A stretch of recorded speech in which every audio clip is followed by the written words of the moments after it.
Boa tarde.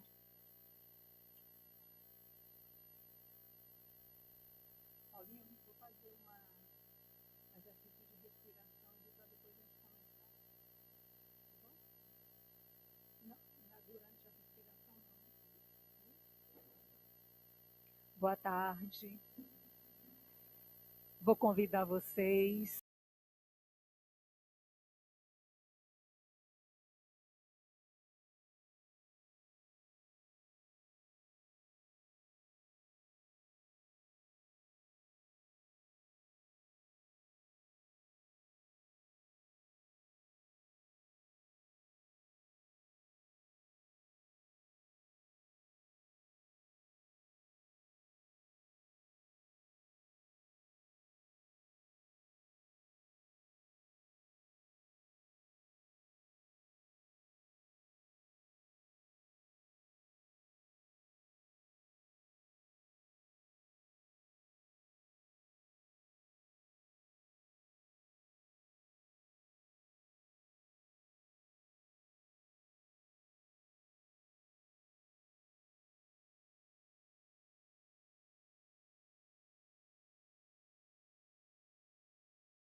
Boa tarde. É com grata satisfação que a FEIS recebe todos vocês que aqui se encontram. Sejam muito bem-vindos. Agradecemos também a todos aqueles que nos acompanham remotamente através da TV7 e do YouTube. Inicialmente, gostaria de lembrar que o grão depende da doação de vocês. Todas as doações para as cestas são de grande valia para as pessoas que precisam desses alimentos. Existe um banner aqui ao lado e nós temos reiteradas vezes lembrado a vocês de que tenho certeza que na nossa despensa sempre tem um itemzinho que não vai nos fazer falta. Se vocês, por misericórdia, desejarem doar, a casa recebe com muita satisfação. Lembramos a todos também que no dia 28 teremos o café da manhã, que é um momento de confraternização entre todos os frequentadores, trabalhadores, e esta renda da compra dos ingressos é revertida, inclusive, para beneficiar essas famílias. Por que isso, Osana? Porque os valores serão destinados à construção da sede do grão. Lembramos ainda que já se encontra disponível o livro da semana, onde a gente sempre faz indicação, que são, o livro é Vidas Vazias, que é da Lavra, de Joana de Ângeles, por intermédio da psicografia de Divaldo Franco. Agora vou passar a descrição e logo em seguida a descrição da nossa palestrante, Patrícia Lins, que é uma querida da casa, já conhecida por todos. Eu sou Osana, trabalhadora da FEIS, tenho pele clara, cabelos curtos com algumas mechas, estou trajando uma jaqueta azul, ao fundo uma camiseta branca básica, uma calça jeans, uma botinha ortopédica no pé esquerdo, no pé direito, uma sandalinha de salto cor nude. Patrícia ao nosso lado, pele branca, cabelos loiros abaixo das orelhas, abaixo do ombro, inclusive, uma blusa verde com estampa de fundo verde, calça jeans e uma sandalinha pretinha com detalhes brancos. A palestra de hoje tem como tema a difícil missão da Mãe de Jesus. Mas antes, eu vou pedir licença e partilhar com vocês um vídeo que fala muito sobre Maria, porque este mês a casa tem como suporte o tema Maria de Nazaré. Então, só o fato da gente falar nessa figura ímpar, nessa figura que não tem como conceituar, já comove a todos. E pensando principalmente no dia de hoje, que é um dia destinado às mulheres, principalmente aquelas que têm essa conexão com Maria, eu pensei em partilhar com vocês um vídeo lindo que eu recebi. Logo depois, faremos a prece e passaremos a palavra à nossa palestrante.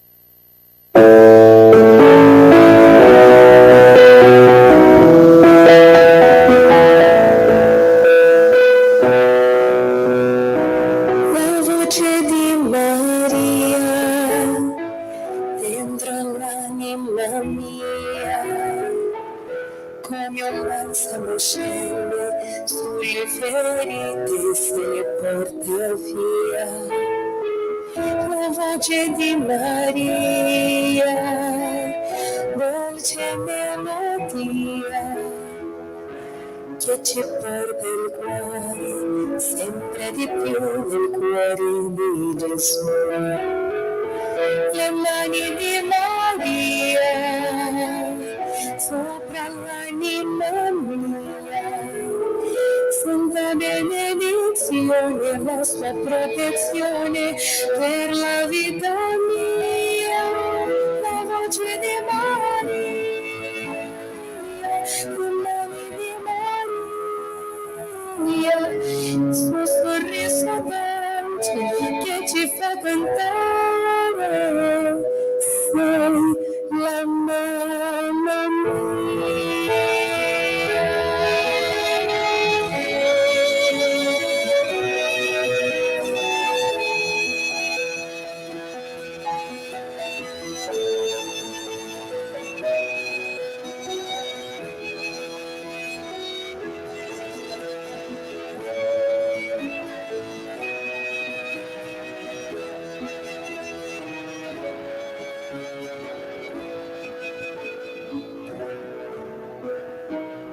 Gli occhi di Maria dentro l'anima mia scavano dritto nel cuore, sciogliendo il gelo e se lo porta via. L'amore di Maria, dolce poesia, che sussurra il cuore sempre di più il nome di Gesù. Lo sguardo di Maria dentro l'anima mia, la sua bellezza e splendida bellezza, immensità, armonia, la voce di Maria, lo sguardo di Maria, il suo sorriso dolce che ci fa cantare, sei la mamma mia, gli occhi di Maria dentro l'anima mia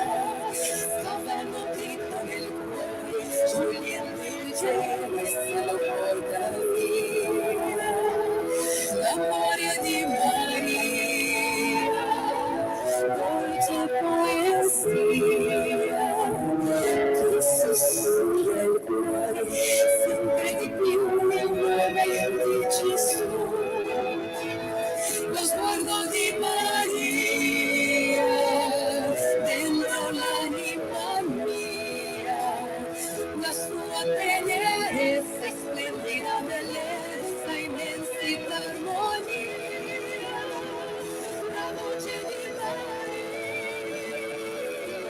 los brazos de María, un sorriso dolce, que mi fa cantare. Sei la mamma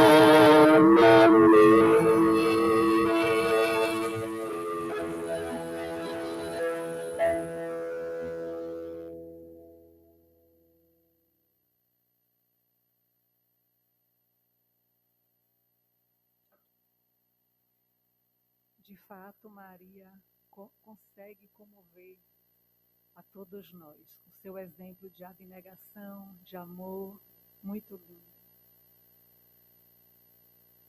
O capítulo que caiu hoje foi o 8.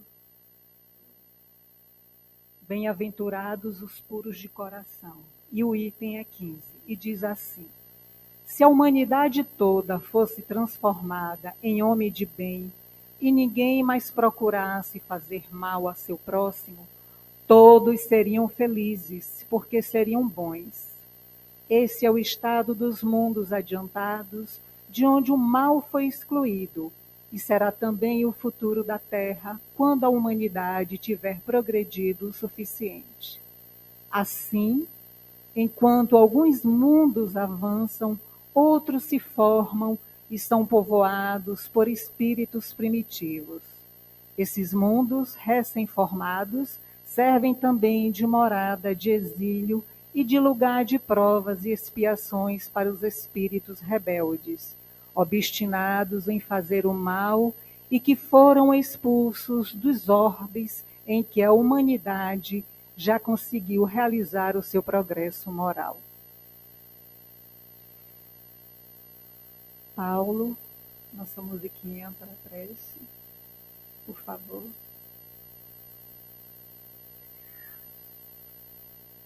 E com os corações agradecidos a Deus, vamos nos deixar envolver por essa melodia, suplicando mais e mais ao Deus da misericórdia, que permaneça conosco, que nos cure de nós mesmos. Vamos suplicar ao nosso irmão querido Jesus, cujo olhar sempre busca a nossa alma para compreender aonde queremos ser socorridos.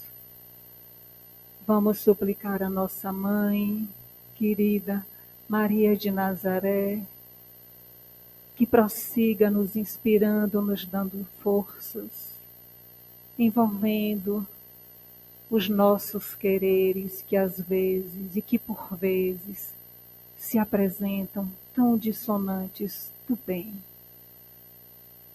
Vamos agradecer a nossa querida irmã Sheila por essa casa de bondade, de acolhimento. Vamos agradecer a toda essa equipe que aqui se encontra, tão abnegada, tão amiga, a socorrer a todos nós. Recebam todos eles a nossa gratidão, ao tempo em que pedimos proteção e socorro para todas as almas aflitas, quer encarnadas, quer desencarnadas. Que a tarde de hoje seja coroada com a misericórdia de Deus e que nossa querida palestrante Patrícia Lins, que irá falar sobre a difícil missão da Mãe de Jesus, receba todo o amparo da espiritualidade. Gostaria de lembrar que quando dos passes, as pessoas que deixaram os nomes daqui por sobre a mesa, procurem visualizar as pessoas que desejam beneficiar, porque o pensamento é força e todos eles com certeza serão amparados. E agradecidos, franqueamos a palavra à nossa querida Patrícia Lins, trabalhadora dessa casa, conhecida de todos nós.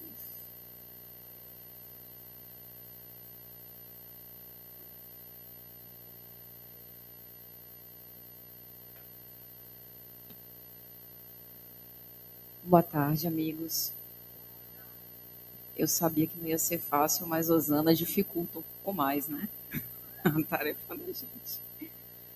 Gostaria de agradecer ao convite merecido da casa, agradecer a presença de todos os que aqui estão, encarnados e desencarnados, ao que nos acompanham pelos laços invisíveis da internet, e parabenizar todas as mães, e para aqueles especialmente que esse seja um dia difícil, fiquemos com essa bela canção e com a recordação do diálogo de Jesus a João e Maria aos pés da cruz, narrado pelo evangelista João.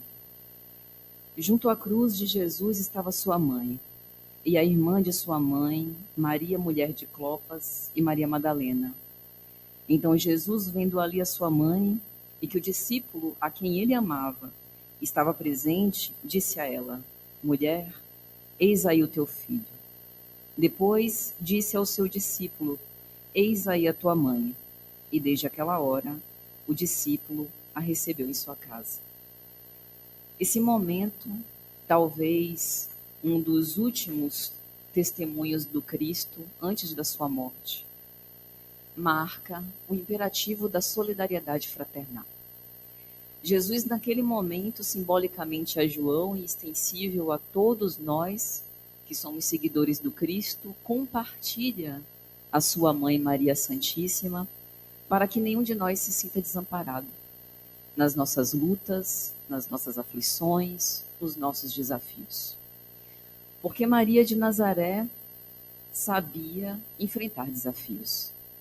E por isso hoje eu fui investida de uma grave responsabilidade e ao mesmo tempo de um honroso dever, e eu não me sinto nada confortável com essa tarefa, justamente por não poder ainda alcançar a sublimidade dos sentimentos de Maria e ao mesmo tempo falar dela.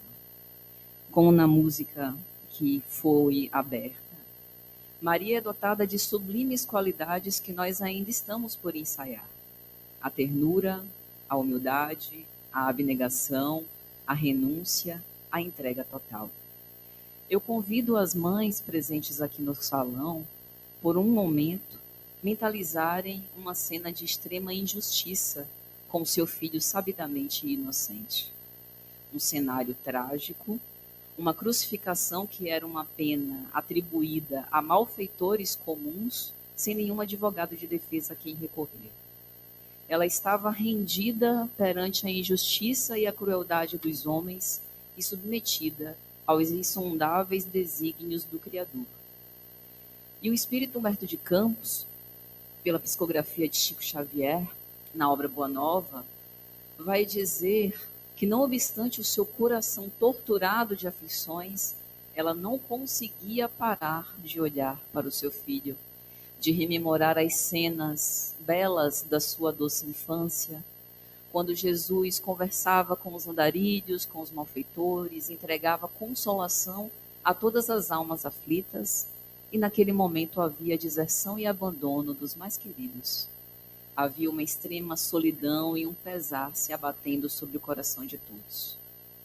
Mas Humberto de Campos vai dizer que no íntimo do coração de Maria é como se uma alma querida lhe falasse ao espírito que ela se resignasse, que ela se submetesse, porque Deus sabia o que estava fazendo, ainda que ela não tivesse a menor noção dos motivos pelos quais o seu filho padecia de tanta dor.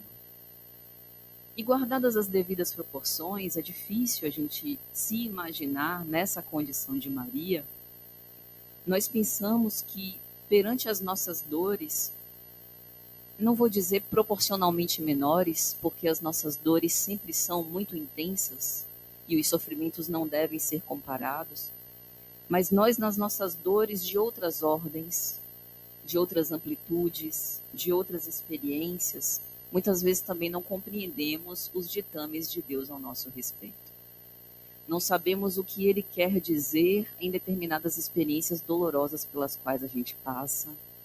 Por vezes nos comportamos como crianças birrentas perante as pequenas correções que o Senhor faz aos nossos desejos, justamente porque nós não sabemos escolher o que é o melhor para nós e Deus o sabe. Às vezes a dificuldade é justamente o passaporte para o desenvolvimento de virtudes que dormem no nosso mundo íntimo. E sem esse aguilhão seria muito mais difícil da gente perceber a grandiosidade da nossa força, da nossa coragem para enfrentar esses problemas. E olha, quando a gente não desiste, que a gente olha para trás, vê o quanto nós fomos gigantes na capacidade que tivemos de enfrentar com medo, porque o medo é uma emoção humana e ele inevitavelmente vai nos acompanhar nas grandes decisões da nossa vida. Então, em Maria, a gente não tem apenas a aceitação das glórias, a aceitação da graça, como na anunciação do anjo em relação ao nascimento de Jesus. Em Maria, a gente tem a aceitação de tudo, ainda que ela não soubesse o que tudo representava.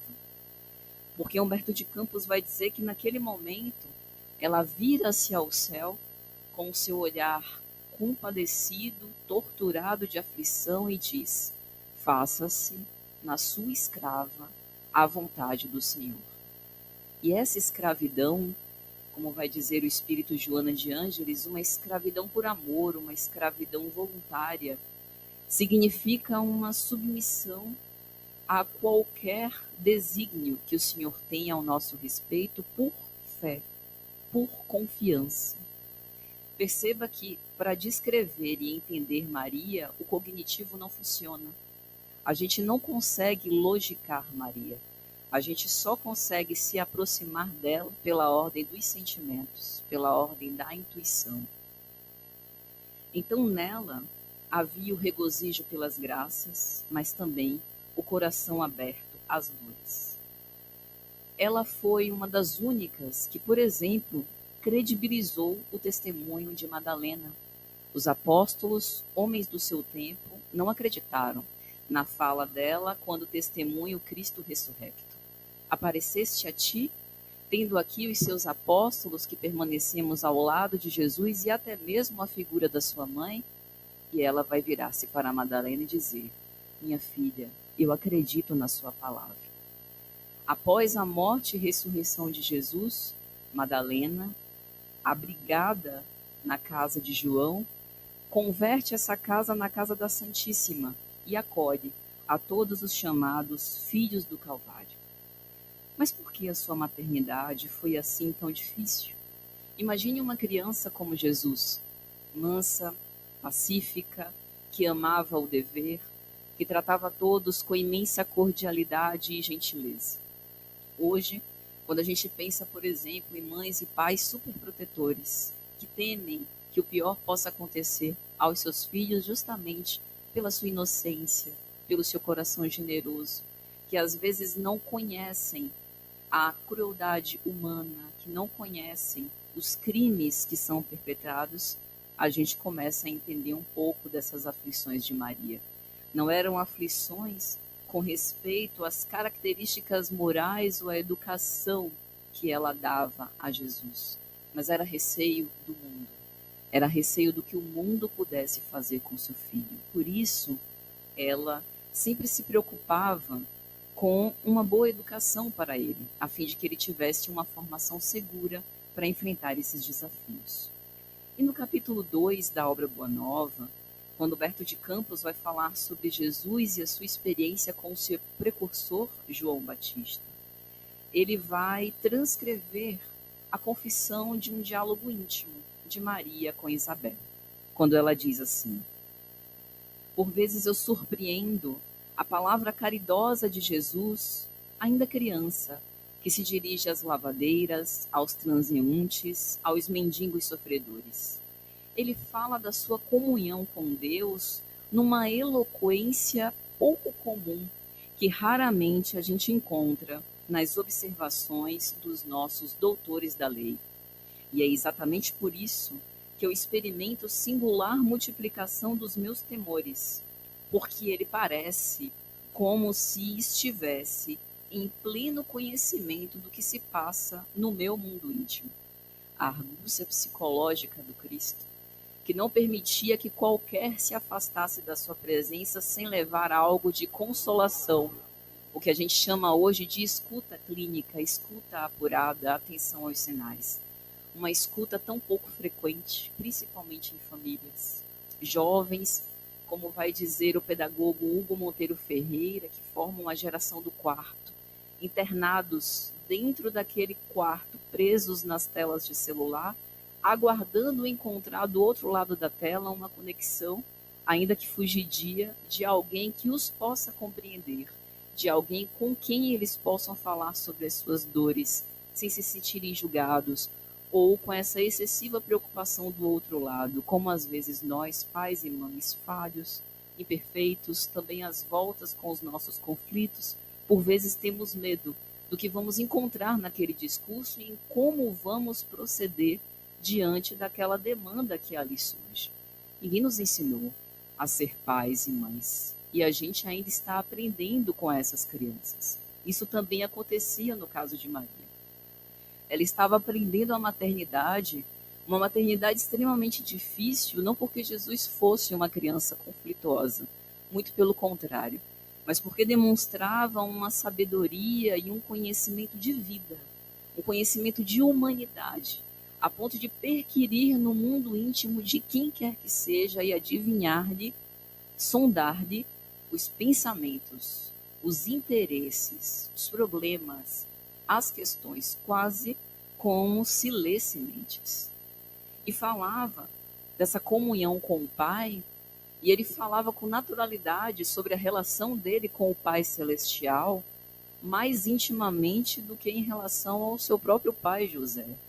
Uma comunhão que ela não via, por exemplo, nos sacerdotes do templo, nos homens religiosos, muitas vezes, que vestiam a vestimenta sacerdotal do farisaísmo hipócrita e que falavam de ritos exteriores sem ter uma realidade íntima coadunada, aproximada, sintonizada com os valores esposados por o autêntico Filho de Deus.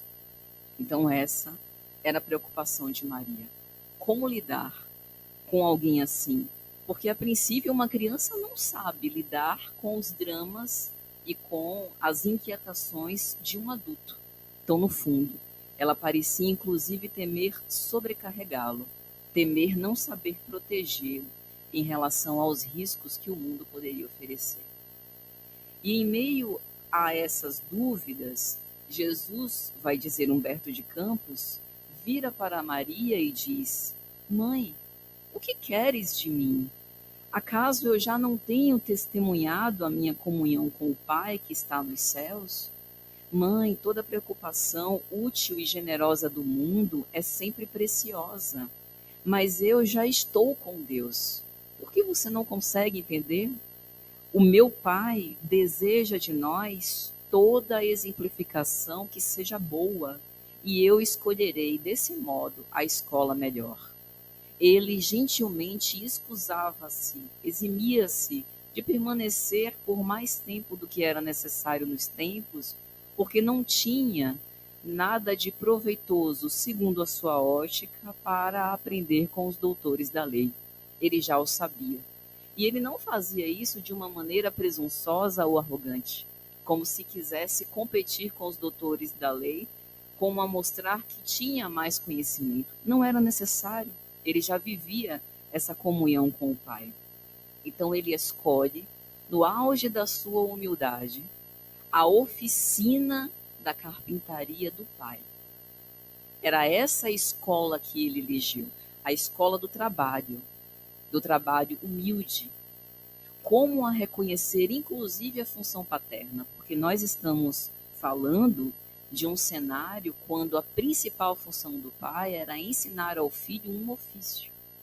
E Jesus justamente entendendo a sublimidade do trabalho para a lei de Deus, submete-se a aprender o ofício de carpinteiro, vai dizer Humberto de Campos, para depois, no seu messianato, ser o carpinteiro das almas. Elege a renúncia, a caridade, o amor infinito para exemplificar pelas obras aquilo que mais tarde ele vai falar pelos seus ensinamentos. Mas quem é então essa mãe do Cristo? E por extensão, essa mãe de todos nós? Quem é essa mãe de coração torturado, que se resigna, se submetendo como serva do Senhor? Uma mãe que não teve um advogado sequer para falar das suas dores, a quem recorrer. Nós precisamos ter muito cuidado para distinguir aquilo que é lenda e o que é verdade na história de Maria, porque, em verdade, a gente tem referências muito esparsas sobre elas. E, às vezes, a gente se preocupa em se ater a certos detalhes que, na verdade, são bastante superficiais. Então, diante disso, nós nos questionamos: o que é essencial na vida e na história de Maria de Nazaré para que a gente possa entender essa missão da sua maternidade? Primeiro ponto, o contexto histórico. A sociedade hebraica era a mais patriarcal dentre aquelas que existiam no mesmo intervalo temporal. Isso significa que, desde aquela época, a mulher estava apenado uma responsabilidade muito grande, tanto da invisibilidade social, a falta de autonomia para que pudesse desenvolver trabalhos fora do ambiente doméstico, como a condição de ser a representação do esteio do lar. Então, a mulher e a renúncia da mulher estava responsabilizada a educação moral dos filhos.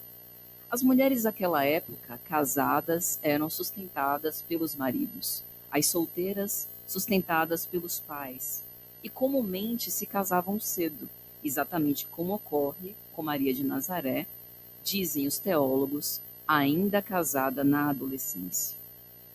A mulher geralmente não tinha direito sequer ao nome completo, tanto que Maria de Nazaré, Nazaré diz respeito à referência da sociedade de origem.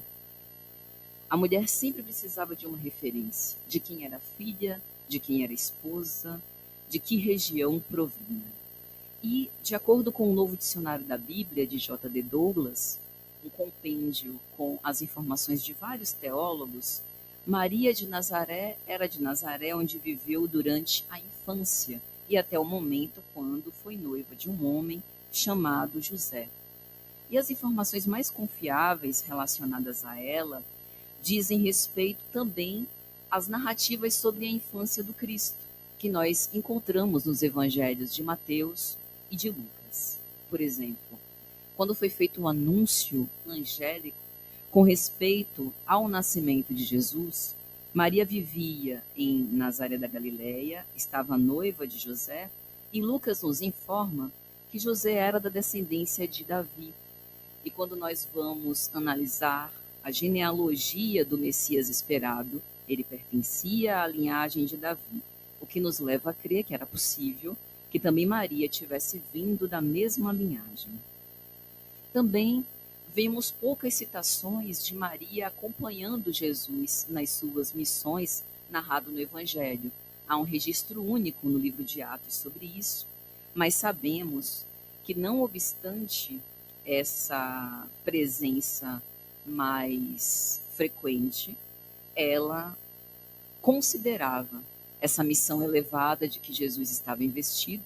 E tem inclusive um texto de Kardec em O Evangelho segundo o Espiritismo, no capítulo 14, honrar ao seu pai e à sua mãe, item 7, quando ele vai falar que a dedicação de Maria em relação à sua ternura e os seus cuidados maternais mostravam que a relação dela com Jesus era completamente diferente do resto da família. Por exemplo, sabidamente os seus irmãos não gostavam dele e não reconheciam a sua missão. Então, havia entre Maria e Jesus uma relação autêntica, uma relação de muito amor presente em todos os momentos, inclusive nos momentos finais. Devemos nos lembrar também da companhia de Maria em relação a Jesus nas bodas de Caná, que marcam o início dos seus milagres. Ainda na obra Boa Nova, pelo Espírito Humberto de Campos, no capítulo 30, intitulado Maria, o autor espiritual vai nos levar para aquela cena, a cena da crucificação. E ele vai dizer que naquele momento, aos pés na cruz, o espírito de Maria parecia um vulto de agonia com o seu pensamento ansioso e torturado. Ao seu lado, mulheres piedosas de Jerusalém, Maria Madalena, Joana de Cusa e aqueles que faziam parte do seu messianato, especialmente os apóstolos, à exceção de João, haviam sido tomados pelo medo e não estavam ali. E naquele momento ela regredia ao passado. Ela pensava nas amarguradas recordações que teve, desde a infância até o desenvolvimento da missão do Cristo.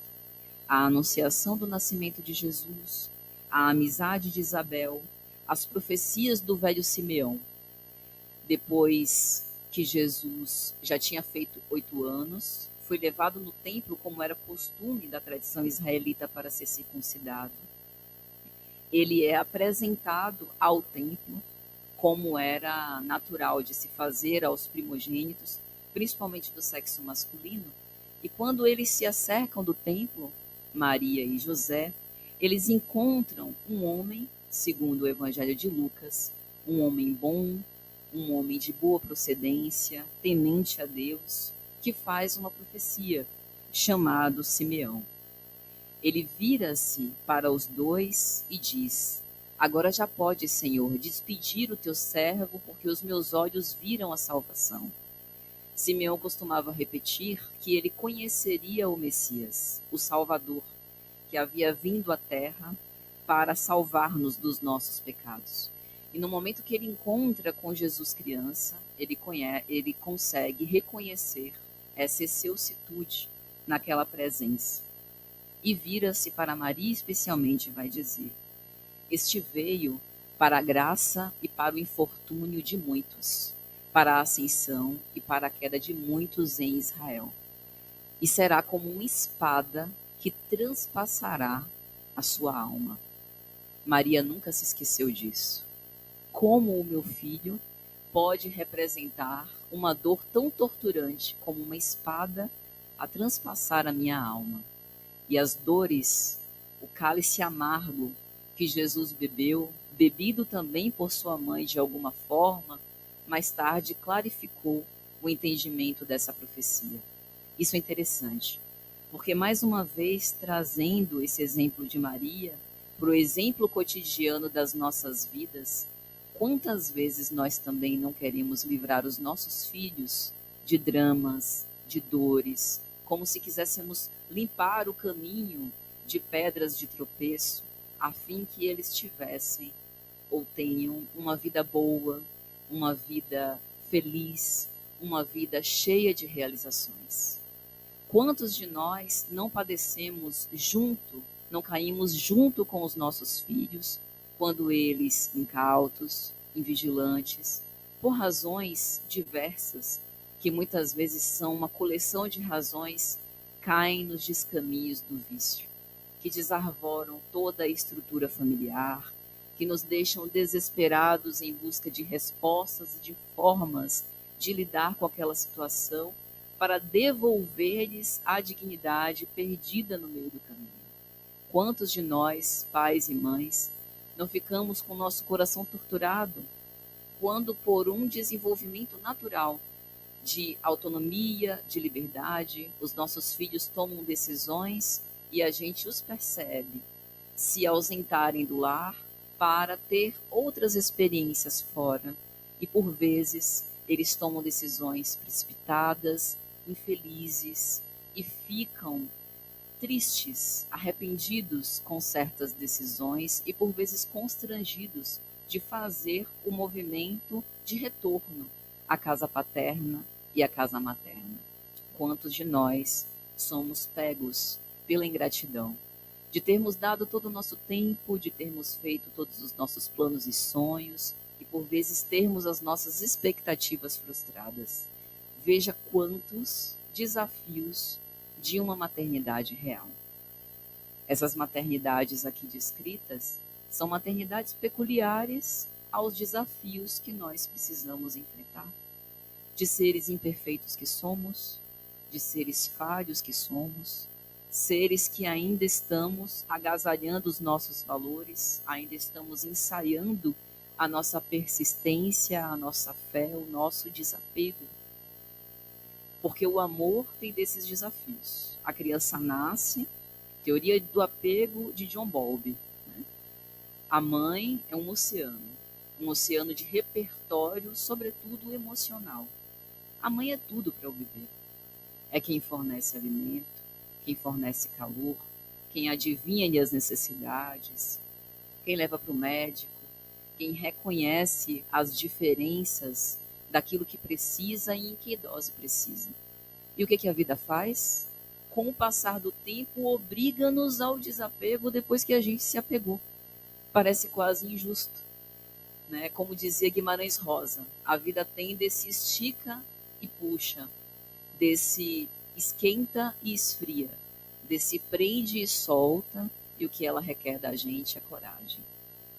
Então, a maternidade de Maria, na sua dificuldade, não obstante receber um espírito puro, e talvez por isso mesmo a sua dificuldade, também é uma maternidade próxima da nossa, mais real, mais ao sabor dos nossos desafios, que também apresenta as suas dificuldades.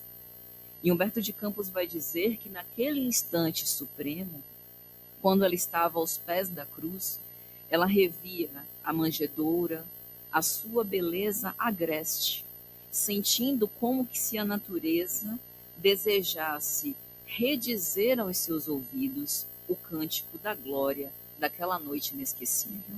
Um parto feito às pressas, em meio a uma viagem com 0 recursos.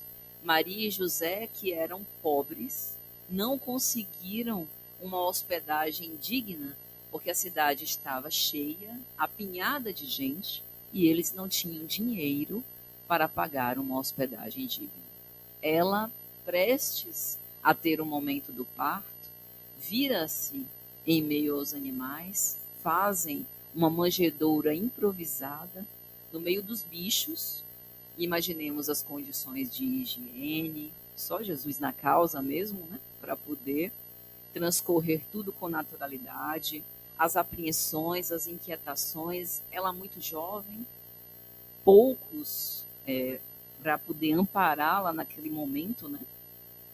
Tão difícil, mas tudo parecia consentâneo ao nascimento desse sol de excelentíssima grandeza. Então, ao lado desses momentos gloriosos e inesquecíveis, estava ela, presa nessas aflitivas interrogações naquele momento. Mas que mal ele fez? Por que ter sido marcado com tamanha injustiça, tendo crescido com os sentimentos mais imaculados, dispensando um carinho fraterno a todas as criaturas? Humberto de Campos vai dizer que Jesus parava os desconhecidos nas ruas, às vezes malfeitores, sabidamente bandidos e ladrões, e tratava-os como irmãos, com a sua fraternidade, com a sua solicitude, pouco importando a procedência duvidosa, no ato de extrema caridade. E agora, ele saía da vida pela cruz do suplício. Realmente é difícil manter uma atitude de aceitação e resignação. Mas é como Humberto de Campos vai dizer, nunca falta a consolação a um coração que tem fé. Às vezes, a gente não quer ouvir. Emmanuel tem uma mensagem que eu acho muito expressiva, que ele vai falar: quantos crentes que querem dar ordens a Deus e não ouvir as suas determinações generosas. Eu, particularmente, super me identifiquei com isso, porque tem dias que eu fico chateada com o Criador. Mas já tá bom. chega de provas e expiações, né? Já tem humilhação demais, onde é que fica a exaltação? Então, o espírito insubordinado, que tem dificuldade de aceitar os sublimes desígnios, está ensaiando e treinando em fé. Por isso, a importância, né, como a fez neste mês, de dedicar as palestras falando sobre Maria. Porque Maria é uma professora de fé. A confiança indiscutível, inegociável. Não obstante, a total carência de recursos. Então, Humberto de Campos diz: uma voz amiga lhe falava ao espírito, dizendo das determinações insondáveis e justas de Deus, que precisam ser aceitas para a redenção divina das criaturas. Aos olhos do mundo, Jesus estava sós, e ela também, mas Deus estava com ele. Os anjos estavam com ele. Ali estava sendo realizada uma profecia, conforme havia sido narrada por diversos profetas do Antigo Testamento, por Joel, por Jeremias, por Isaías. Ali estava sacramentada a vontade divina. E por vezes uma voz amiga também nos fala ao Espírito, quando nós pedimos resposta para as nossas aflições.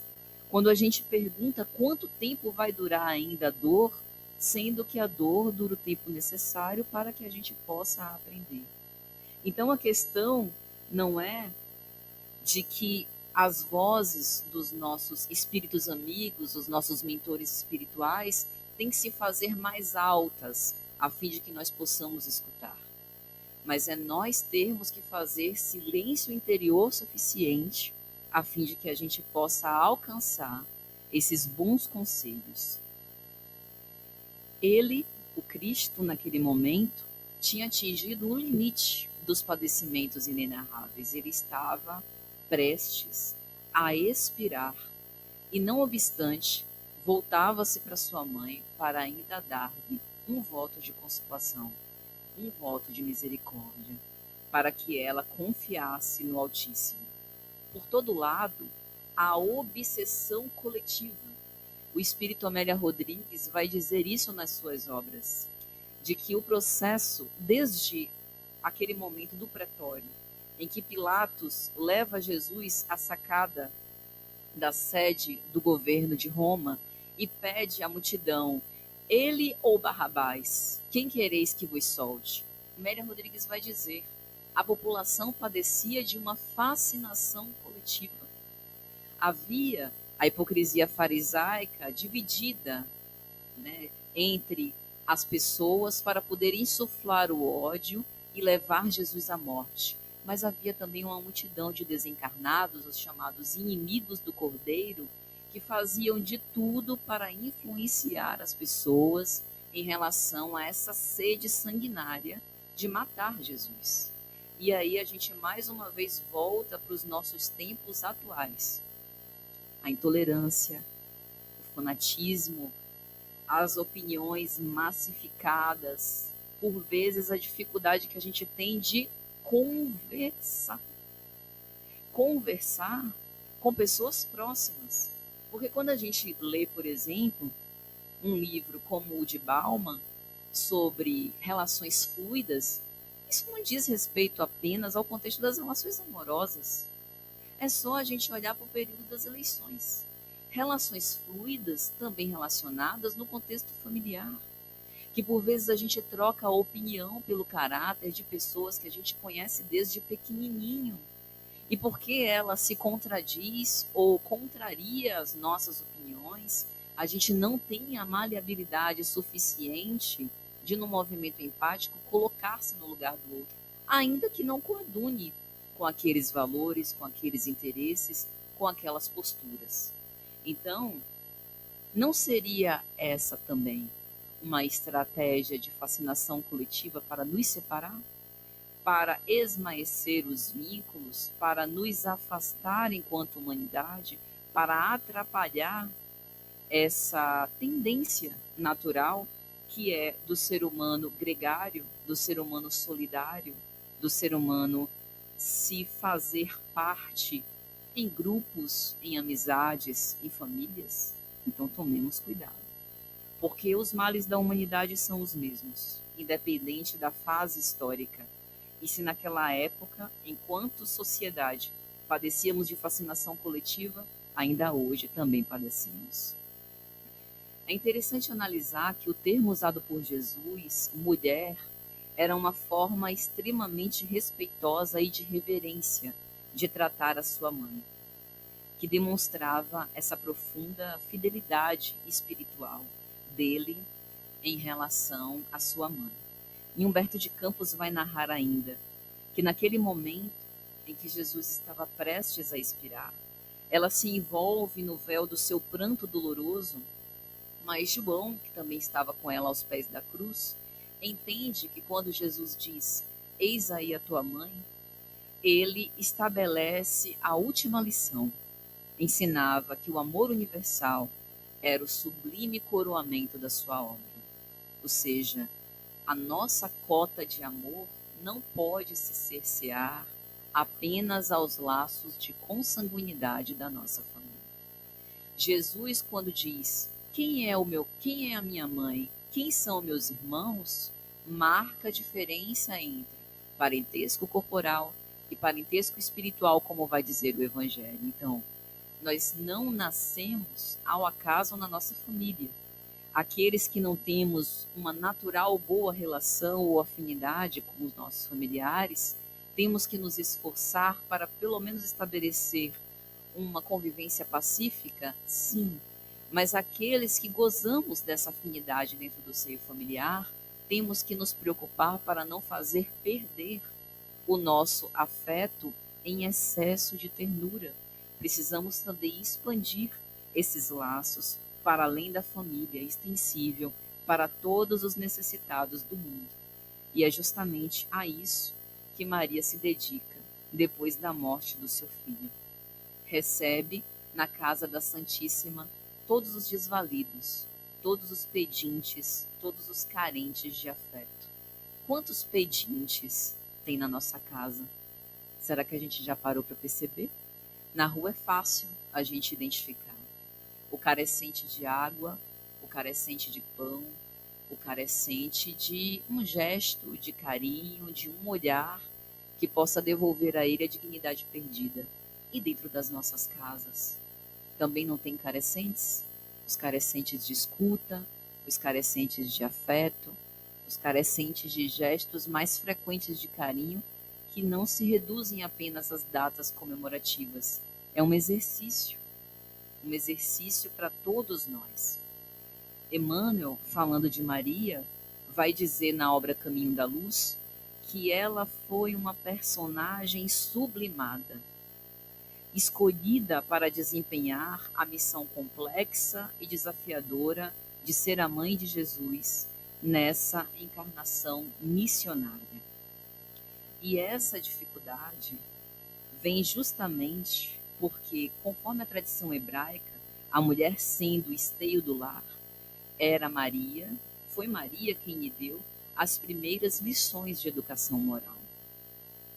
E aí a gente pensa, mas deve ser relativamente fácil ensinar o amor a um espírito puro, que já vive o amor em plenitude. Um espírito fácil de lidar, muito sábio, maleável, manso, pacífico. De certo modo, sim. Difícil é o seu testemunho para suportar as perseguições, a inveja gratuita, as grandes dores, as flagelações, as perversas influências daqueles que se colocavam contra a missão do seu filho. Porque, sendo ela mãe, também recebia como se fossem esses estilhaços de todos os ataques que Jesus sofria. E eu acredito que no Evangelho, uma das mais belas passagens sobre a maternidade de Maria, de fato é essa boa nova com a anunciação da sua chegada, da chegada de Jesus, que está no primeiro capítulo de Lucas. Alegra-te, cheia de graça, o Senhor está contigo, encontraste graça junto de Deus. Eis que conceberás no teu seio e darás à luz um filho, e o chamarás Filho do Altíssimo. E o Senhor Deus lhe dará o trono de Davi, seu pai, e ele reinará na casa de Jacó para sempre, e o seu reinado não terá fim. Um reinado invisível aos olhos, um reinado que não compactuava com as posições da materialidade humana, um reinado que implicava contrapor-se aos movimentos naturais da sociedade. Vocês já perceberam como Jesus gostava de quebrar paradigmas? Quando ele encontra, por exemplo, a mulher samaritana, ele foi por um caminho pedregoso, íngreme, e todos estavam com sede e com fome. Eu imagino os apóstolos pensando: meu Deus do céu, mas que danado que Jesus escolhe o caminho mais longo e mais difícil para a gente chegar no destino.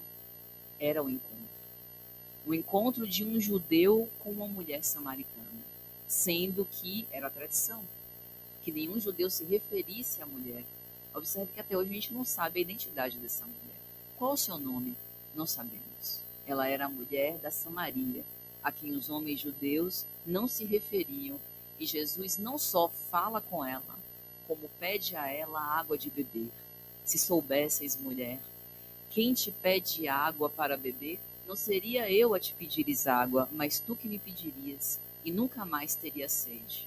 Então Jesus tinha dessas. E imagine então esse coração de mãe, testemunhando todos esses episódios, os milagres, as curas, as perseguições, até o momento final.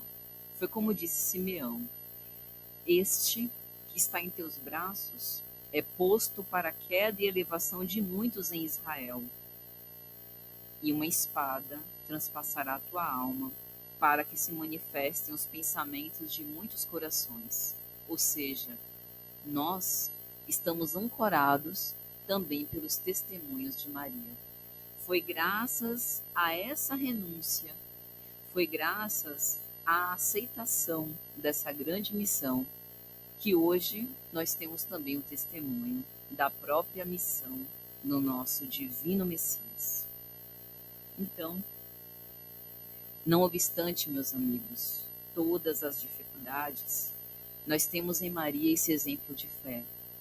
Um exemplo de fé que nos inspira a todos a enfrentar dificuldades, a superar obstáculos, a entender que não estamos definitivamente desamparados da misericórdia divina. O Cristo, na sua infinita paz e amor, não pôde livrar a sua mãe da difícil tarefa da sua maternidade.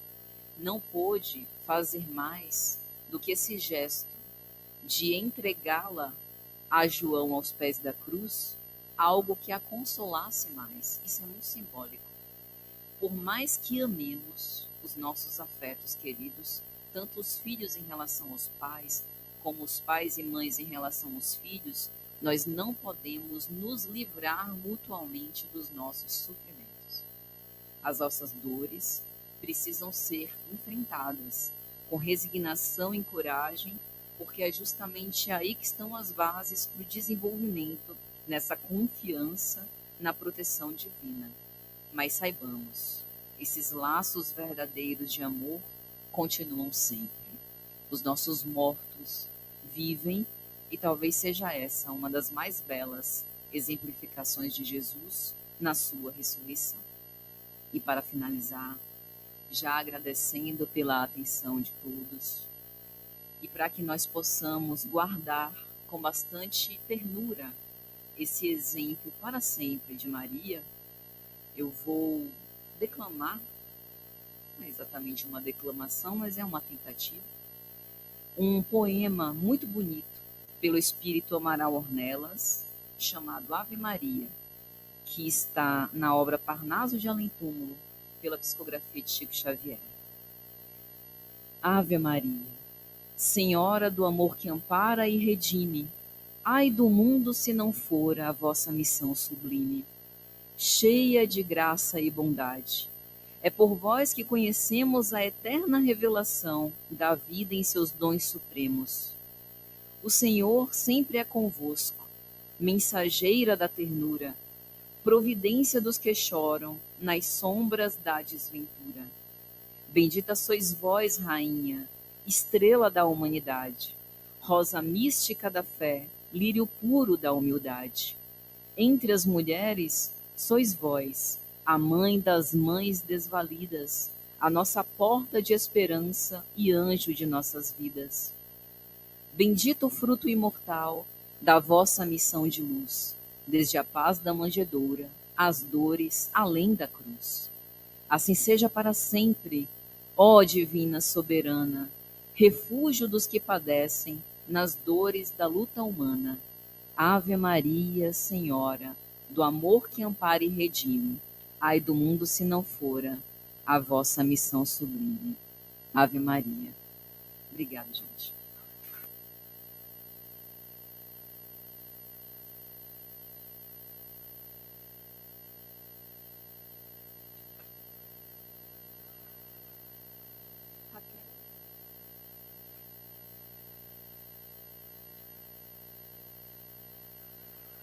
Quando da abertura, a Patrícia falou que eu dificultei um pouco para ela. E agora, quando do encerramento, eu digo, Ave Maria. E com os corações pululantes de emoção, solicitamos o devido posicionamento dos passistas para a transfusão das energias benditas.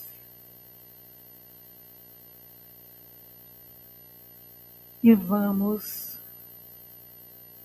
mantendo o nosso pensamento nessa mãe de amor, de bondade, referencial de acolhimento incondicional, tanto assim que num dado momento desceu às regiões umbralinas em socorro a Judas e manteve com ele um diálogo de puro amor. Visualizemos essa figura ímpar e supliquemos a ela de logo em favor de todos os necessitados, aflitos, espíritos suicidas que neste momento padecem de aflições mil.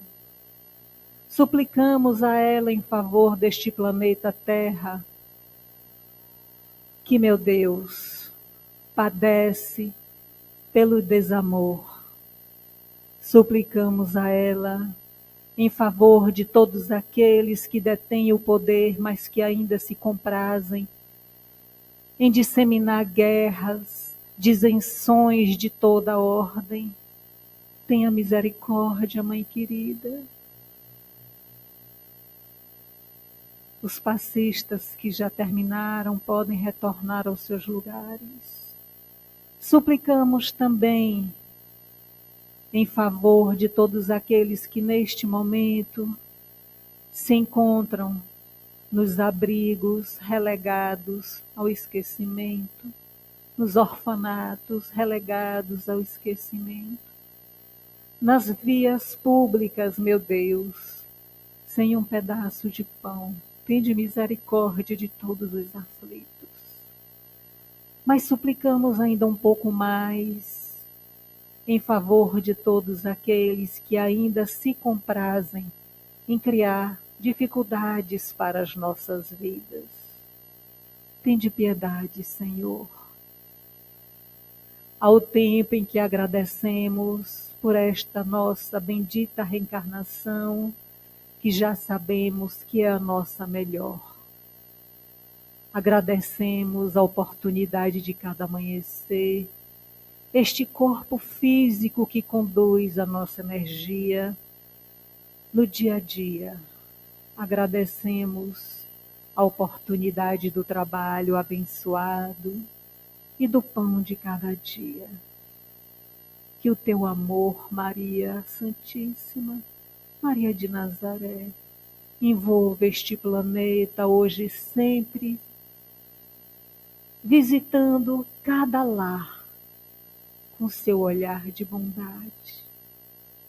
Obrigada. Obrigada, Sheila, pela oportunidade de mais um trabalho nesta casa. Todos os obreiros que aqui se encontram. Que possamos dividir com todos essa energia que nos foi concedida na tarde de hoje. Que possamos retornar aos nossos lares em paz e segurança, quando damos por encerrados os trabalhos da tarde de hoje. Que assim seja.